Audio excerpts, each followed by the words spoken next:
The Khufu ship.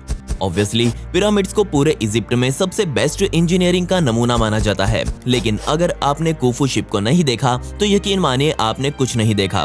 बेशक Egypt में पड़ा सब कुछ मम्मी बन जाता है, लेकिन ये चीज ऐसी थी जो जमीन में दबी होने के बाद भी बिल्कुल परफेक्ट कंडीशन में बाहर निकाली गई। 2500 BC में तब के इजिप्ट में रहने वाले लोगों ने कुछ जहाजों को जमीन में दफन किया था और प्लान ये था कि जब उनकी पीढ़ी गुजर जाएगी तब इन जहाजों को फिर से बाहर निकाला जाएगा। बेशक तब तो उन लोगों ने इन जहाजों को बाहर नहीं निकाला और सदियों बाद कमाल हेलमार्क नाम के एक वैज्ञानिक ने इसे फिर से ढूंढा और इसे देखकर वो भी हैरान रह गए, क्योंकि ये इतनी अच्छी हालत में था कि आप सोच भी नहीं सकते। और इसी वजह से इस जहाज को दुनिया का सबसे पुराना सही हालत में मौजूद जहाज माना जाता है। जी हाँ, ये इतनी अच्छी हालत में है कि वैज्ञानिक आज इसे इसी हालत में किसी भी नदी या फिर समुद्र में उतारने को तैयार बैठे हैं।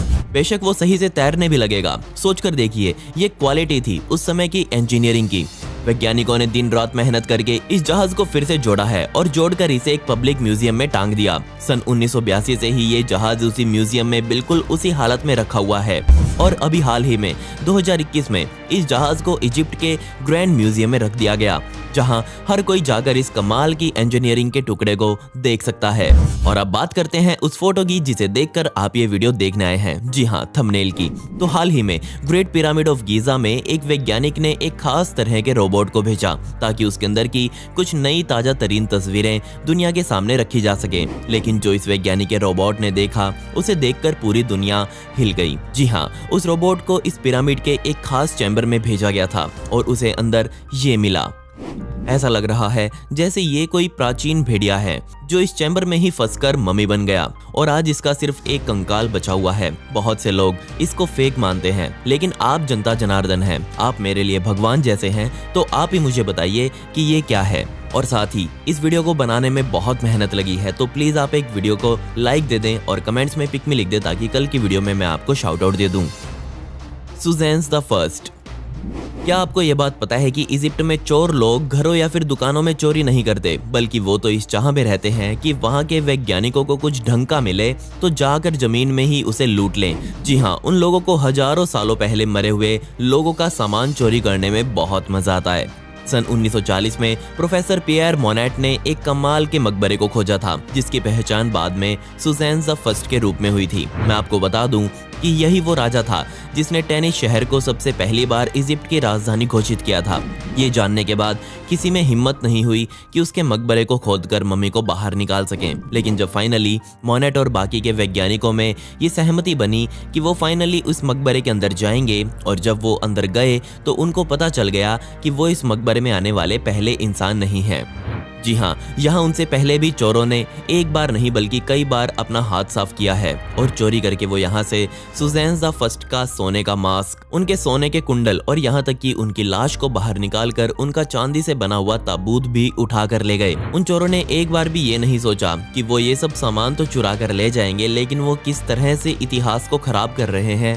बेचारे वैज्ञानिकों को शोध करने के लिए राजा का शरीर ही मिला। ये सच में बहुत बदकिस्मत था। टूटनखामेन्स बेबीज। क्या आपको पता है कि जब राजा टूटीन की मौत हुई तो उनकी उम्र सिर्फ 19 साल की थी। इस बात में कोई शक नहीं कि वो इजिप्ट के सबसे कम उम्र के राजा थे और जब उनकी मौत हुई तो यकीनन उन्हें बहुत शानो शौकत से दफनाया गया था, इसलिए वो आज भी इजिप्ट के सबसे प्रसिद्ध राजा माने जाते हैं। वैसे हम आज तक यही मानते आ रहे थे कि राजा टूटीन की शादी नहीं हुई थी, इसलिए उनके कोई बच्चे भी नहीं थे, लेकिन हम गलत थे।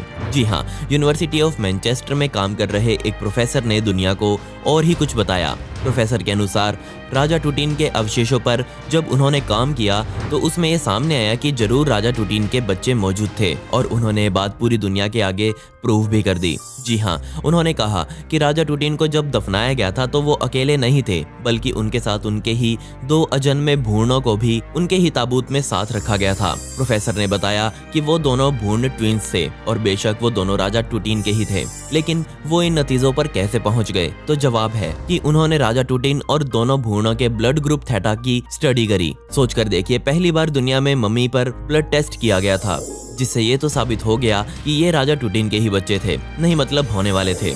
लेकिन अभी भी इसके कई सवालों के जवाब आने बाकी हैं, जैसे कि राजा टूटिन की पत्नी या फिर इन दोनों बच्चों की माँ कौन थी और कैसे उसके शरीर से इन दोनों भ्रूणों को बाहर निकाला गया।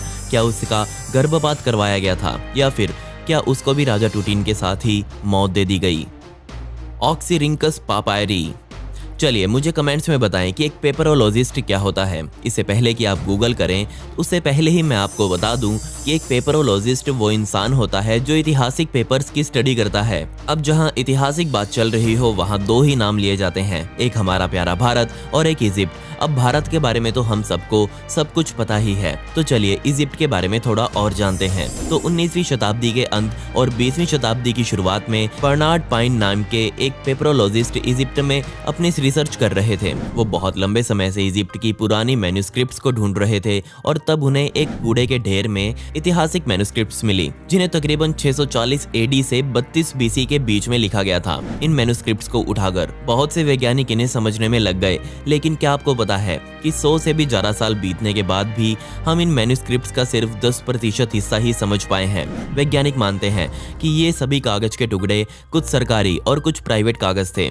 इनमें सरकारी टैक्स असेसमेंट्स, लोगों का भविष्यफल, इन्वेंटरीज जैसे डॉक्यूमेंट शामिल थे। जब इन पेपर्स को जोड़कर देखा गया तो इसमें वैज्ञानिकों को एक ऐतिहासिक पेंटिंग मिली जिसमें प्राचीन इजिप्ट को दर्शाया गया था।